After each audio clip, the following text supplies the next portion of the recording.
Your Denver Broncos just get phenomenal news. Steven Spielberg himself could not have written this thing better for the Broncos. They're not only going to mollywop the Vegas Raiders on Sunday, but the Raiders have zero chance of competing in the AFC West for the considerable future, but don't take my word for it, because in this video, we go behind enemy lines and we talk to the biggest Raiders creator on the entire internet, Graphic Raider, who's my main man, but he's also a broken man, and I don't know if I'm happy because the Raiders are bad or I'm sad because my friend's hurt, but either way, let's let it breathe. We're both going in just total different directions right now. Like, you guys are 10-2 at the top of the division. Not only on top of the division, you're second in the NFL right now. I mean, you're the number one team in our conference. And we're right there at the bottom of the barrel, sitting at 2-10, not improving by any means weekly. And now we're here facing a Denver Broncos team that is looking at us kind of like the laughing stock. I understand the last time we seen you guys, it was 10-7. It was a nasty football game, Thursday night football, the bright lights out there, mile high. But I just, look, man, what I tell you before the show, I'm just here so I don't get fined. What the heck happened, dude? So first off, your defense over these past couple weeks, what's happened to stopping the run? Because like you were one of the better teams in the league with that. And then early on, what happened? What's happened defensively? Why can't you stop the run? Well, it's kind of been like this since week 3, week 4? The Commanders had, I believe, over 200 yards on the ground with a bunch of backups. And then this past week, the same thing happens again. You know, I mean, they made those running backs with the Chargers look like all pros. I mean, they have like dudes off practice squads that nobody even knows. I was shocked. I think they had like 196, 197, somewhere around 200 yards on the ground. Yeah. But you know, all these things are coming out, these rumors and rumblings about Patrick Graham not being able to run his own defense. It looks as though Pete Carroll's, you know, paw prints are all over the defense. It doesn't look like it has in recent memory with Patrick Graham kind of running the show. And it seems on both sides of the football that Pete has kind of put his prints over both sides of the ball. And we've been getting weaker and weaker. And it looks like, I don't know if you've seen the updates, but Max was not practicing today with the knee injury. I would not be shocked if they sat him, to be honest, and Max wasn't out there. Because, again, he's been fighting with that knee injury for a while now. And we have 5 games left, and there's no need to go out there and potentially derail your superstar edge rusher's career moving forward. So, I mean, yeah, it looks – I mean, me personally, if I'm the guy that's calling the shots, Ben, he's not out there coming off of a big performance against the Chargers. Yeah, he's the only one who still seems like he cares, man. Like, do you see that play where he blows Herbert up after for talking, and Herbert flops on you? And wow, you're welcome too. You're welcome. You know, you see the Herbert. Yeah, no, because first off, you beat the Patriots, which is still one of the most impressive wins of the year, and then you hurt Herbert. So it's like you're kind of our best friend right now. Yeah. Okay, and then like Chip Kelly, wasn't he the highest paid offensive coordinator in football? Like, what the heck? What $6 million per?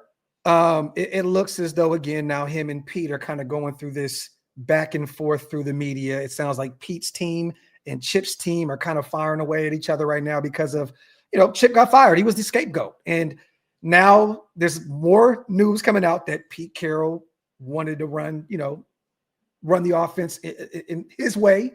And Chip kind of had to work around him as well, and also applying his, scheme and so on and so forth. And it's just, this has been a shit show, Ben, from top to bottom, man. And you have to blame Pete Carroll for this. Once again, you can look at our general manager. He's in year 1, SpyTech, first-year general manager. I think you kind of seen the writing was on the wall in the offseason, the way he approached free agency. He didn't go out there and overpay for anybody. He went out there and got a bunch of one-year guys. He got a 2-year deal with Jeremy Chin, but again, he didn't go out there and try to pay a major, how some of these teams in the offseason, they go out there and overpay, and then they overpay and it doesn't pay any dividends. Look, I'm okay with the way he approached free agency. It was a very, very light class, and I'm okay with it. But I see a lot of people trying to blame our GM. And again, he had his hands in hiring Pete Carroll. Again, he wanted Ben Johnson. Tom Brady wanted Ben Johnson. They missed out. Of course, now Chicago's on top of the league as well. That offense is phenomenal, and they're doing great things in Chicago. But again, this is Pete, man. It's Pete Carroll. It's Pete Carroll. Offensively, defensively, he continues to roll his son out there and run the offensive line. He's one of the worst position coaches in football. For some reason, they don't ever address him. They never bring him up by name and say that he's struggling and he's doing this and he's doing that. And we're having a bunch of Raider legends coming out and saying this offensive line makes no sense and that they're playing these guys out of position and so on and so forth. And Pete is just kind of stuck in his ways here.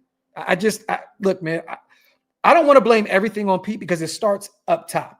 I am a believer of Mark Davis. I respect Mark Davis. I think he's a phenomenal businessman. But again, you know this, man. As fans, you always have to look up top. That's where it starts. We have been bad for a long time, and it always starts with your owner. So, man, it's been a rough year, Ben. And honestly, I'm just looking forward to the offseason, man. The day in the life of a Raider fan, right? Just looking forward to getting through these next 5 weeks. And getting to January and getting this free agency shows rolling and these draft shows rolling, because this is just nothing's going to change with what we got going on right now. And I think nothing changes come Sunday. I think that the Broncos are well aware of how close that game was, 10-7. They're not going to do that this week. And this is going to be, you guys have heard it. I know you've heard it, man, because this team, I wrote up a list. Okay. And the closer you guys get to the playoffs, the more you have to show the league and show the world and put them on notice that you belong there. Yeah. You're looking at the Raiders, right? 10-7. You look at the Chiefs. You beat them 22-19. You look at the Commanders. I mean, honestly, they could have just kicked the field goal and took the tie. And you guys have a tie on your record. I mean, 27-26, with a backup that beat our ass, but that phenomenal defense that you have, you guys only win by a point. Look at the Texans, 18-15. You look at the Giants, 33-32, 13-11 Jets, Eagles, 21-17, Chargers, you lose 23-20, Colts, 29-28. The Titans in week 1, they're the worst team in football, 20-12. And again, that game wasn't that close. I got to give you guys a little bit more credit for that one. But again, this is the game where you got to go out there and say, this is the worst team in football. And we got to go out there and make a statement at our place because you guys travel well. You guys are going to be in the building, definitely. And this is your time to go out there and actually make some noise and put the league on notice. Now, I don't know how much you put the league on notice by beating the lowly Raiders, but again, a big win would put you guys in that discussion of you belong there. Yeah. But again, you look at this roster, it's not that talented of a roster. It's not. And I can say that as a Raider fan, when you look at both sides of the football, there's only a few people that honestly I feel like show up week in and week out. The effort from this defense on tape being last week was unacceptable. I mean, Devin White is like 3rd or 4th in tackles in football. And the effort that he displayed last week against a divisional rival was just bad. I would have cut him. I would have cut him personally. I would have cut him. I'm going to send you some plays and you're going to be like, there's no way. There's no way. Yeah. Again, you see Jeremy Chin. He went out there and he gave it his all. Max gave it his all. A few of those guys on the defensive line played really well. Kuntz got another sack. But again, it's a group thing. It's a group effort, and everybody has to come together here. And it's clear that those veterans aren't sold in, or aren't bought in. Jamal Adams is Landon Roberts Devin White is, I always say this, the worst football player in the league, and. We have to. The good thing about this offseason, Ben, is that we have about 25 free agents, right? So we can rebuild this thing in the offseason. We can move off from a lot of these guys and continue to build it the right way. I don't get it confused. Adding that many players in one offseason is tough. But again, we need it. We need to just wipe out this roster, wipe off this coaching staff, and let's build this thing the way Spytech wants to do it. So quarterback-wise, you owe Geno for 2 more years after this year. Is that right? There's an out. Okay. Yeah, we can get out of that contract in the offseason, which we will. I think we'll save roughly $8 million against the cap, but there will be some dead money. Dead cap, yeah, but nothing close to what Russell Wilson's was. And with all the money that we have been the next two seasons, we have probably the most money in football the next 2 years. So we can afford to, take that little dead money on and move on and do what we need to do. And that's why I think I'm still kind of happy with being able to cover this team the way I am now, because I'm thinking for the first time in a long time, we may go get a quarterback in round 1. Yeah. What's the thing? What's the theme in our division right now? Denver, 1st round quarterback. Damn. Kansas City, 1st round quarterback. Chargers, 1st round quarterback. And then we have a bunch of decorated head coaches that have won all over the place. But we don't have that. We have a guy in Geno Smith who was a journeyman who just started to get together in his 30s. We have Aiden O'Connell, who a lot of people think is the savior, which he's not. You have a 6th-rounder in Cam Miller that people are thinking just because Tom Brady had his hands in the pot to bring him in, that he can be that next 6th-round guy. There's nothing to be happy about. I think right now this is the first year where I feel like potentially these guys will really go out and get a quarterback. And I'm watching Fernando Mendoza closely. I'm watching, I'm hoping that Dante Moore comes out, the Oregon kid. I've been watching a lot more of his tape. I'm excited about him. I'm hopefully his OC taking the Kentucky job. Maybe he comes out, and then, the Ty Simpsons of the world and so on and so forth. So, no chance at a journeyman like a Daniel Jones or someone like that. The thing is, there's no way Indianapolis, even though they've been losing some games, they don't allow him to leave. He's playing with a fractured, fibula right now? Or something right now, and he's fighting. Broken leg. Yeah. They've been figured out a little bit out there in Indianapolis, but again, they're still a playoff team. They're not going to allow Daniel Jones to walk. There's no way. How about Kyler Murray or Anthony Richardson? God, no, please no. Okay. I mean, if you bring in Anthony, look, this is the sad. I'd rather have Anthony Richardson than a Kyler Murray. And just because at least you can kind of try and see if you can develop him a little bit. We know who Kyler Murray is at this point. And I'm not an Anthony Richardson fan by any means.